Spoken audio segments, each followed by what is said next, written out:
Seringkali kita lihat Injil Matius itu ya, cuma sebagai teks keagamaan kuno kan? Tapi coba deh kita lihat dari sisi yang beda hari ini. Kita bakal bedah ini seolah-olah ini adalah biografi epik yang dirancang dengan sangat teliti. Ini kisah tentang seorang raja yang wah, beda banget, dan kerajaannya yang benar-benar di luar dugaan. Pertanyaan inilah yang jadi jantung dari semua yang akan kita bahas. Coba bayangkan, gimana kalau mahkota seorang raja itu terbuat dari duri dan tahtanya sebuah salib? Nah, pertanyaan ini tuh kayak jadi bingkainya. Ini yang menangkap tema utamanya yang super kontraintuitif yang bakal ngebolak-balikin semua pemahaman kita soal kekuasaan dan kerajaan. Oke, kita masuk ke bagian pertama, soal kedatangan sang raja yang dijanjikan.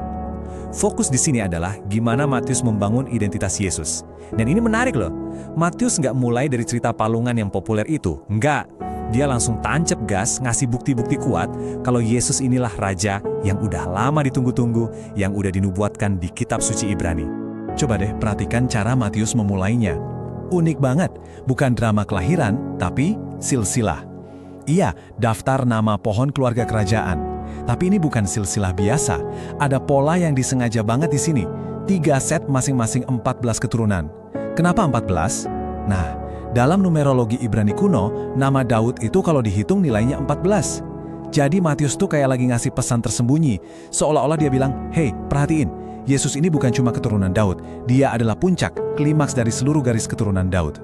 Terus coba dia perhatikan kalimat ini. Supaya genaplah yang difirmankan Tuhan oleh Nabi. Kalimat ini diulang-ulang terus di bab-bab awal.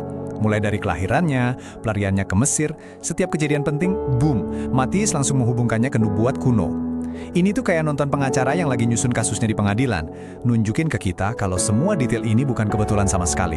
Ini adalah penggenapan yang sudah direncanakan. Nah, panggungnya udah disiapin nih. Tapi sebelum sang raja sendiri yang ngomong, muncul dulu seorang, katakanlah pembawa berita, bentara. Dialah Yohanes Pembaptis. Bayangin, suaranya menggema di padang gurun, isinya proklamasi pertama, bertobatlah, kerajaan sorga sudah dekat. Pesannya jelas banget, kerajaan yang ditunggu-tunggu ini bukan lagi cuma angan-angan masa depan. Bukan, kerajaan itu udah di ambang pintu. Udah deket banget, ini pengumuman resminya.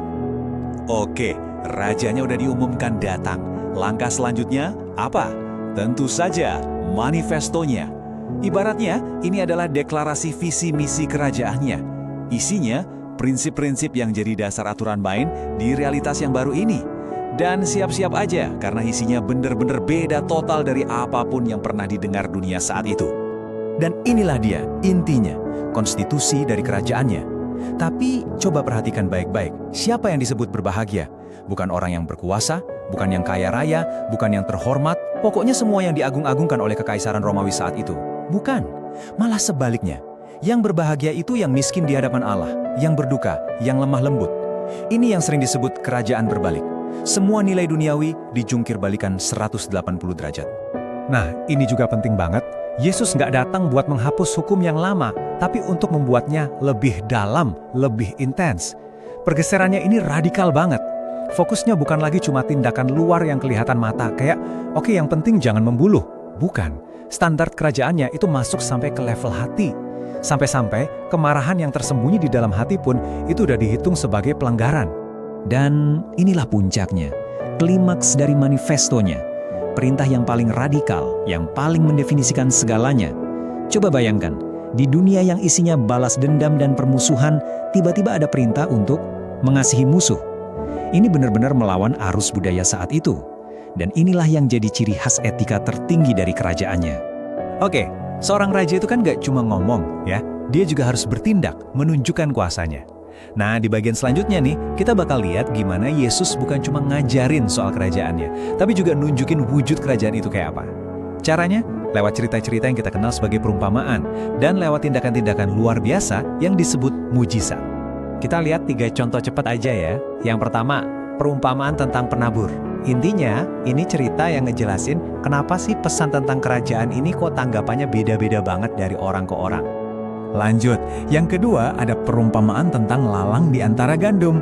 Nah, yang ini lebih dalam. Ceritanya membahas soal yang cukup pelik. Kenapa ada kejahatan di dunia, bahkan di dalam kerajaannya. Dan cerita ini ngejanjiin bakal ada pemisahan dan penghakiman nanti di masa depan. Dan yang terakhir, soal biji sesawi. Wah, ini gambaran yang keren banget. Gimana kerajaan ini dimulainya dari sesuatu yang super kecil, kelihatannya nggak berarti, tapi tumbuh jadi sesuatu yang luar biasa besar dan punya pengaruh yang dahsyat. Sekarang kita geser dari pengajaran ke tindakan nyata. Dan momen ini luar biasa. Bayangin, seorang perwira militer Romawi, simbol kekuasaan duniawi saat itu. Dia justru mengakui ada otoritas yang lebih tinggi di dalam diri Yesus. Perwira ini kan paham banget soal rantai komando. Dan dia melihat kalau Yesus itu punya kuasa mutlak atas alam spiritual. Cukup sepatah kata katanya. 5.000. Dan perlu diingat, ini cuma hitungan prianya loh, belum termasuk perempuan dan anak-anak. Semuanya makan sampai kenyang cuma dari bekal yang mustahil, 5 potong roti dan 2 ekor ikan. Ini bukan sekedar mujizat biasa, ini adalah demonstrasi kuasa. Pesannya jelas, kerajaan raja ini adalah kerajaan yang berkelimpahan, yang bisa menyediakan kebutuhan secara supernatural. Nah, inilah dia titik baliknya, the turning point. Semua pengajaran, semua perumpamaan, semua mujizat, semuanya mengerucut ke momen ini. Identitas asli sang raja akhirnya diucapkan dengan lantang sama pengikut terdekatnya, Petrus. Ini pengakuan yang luar biasa besar dan juga berbahaya. Bahwa Yesus itu bukan cuma guru biasa, bukan cuma nabi, tapi dialah sang Mesias, raja yang sudah dinanti-nantikan. Setelah identitasnya terungkap, ceritanya masuk ke babak klimaks yang super dramatis. Tapi, alurnya jadi gelap. Kenapa? Karena dunia dengan semua struktur kekuasaannya ternyata nggak mau raja yang seperti ini. Penolakan mereka ini yang memicu rangkaian peristiwa yang akan membawanya ke kematian sekaligus ke kemenangannya yang paling puncak. Dan anehnya, persis setelah Petrus ngakuin dia itu Mesias, Yesus justru ngasih prediksi yang mengejutkan ini. Dia ngejelasin kalau jalan menuju tahtanya, menuju kemuliaannya, itu bukan lewat perang atau penaklukan militer. Sama sekali bukan, justru lewat penderitaan, kematian, dan kebangkitan. Jadi ini bukan kecelakaan, ini adalah misinya. Dan setelah itu, semuanya terjadi begitu cepat dan intens.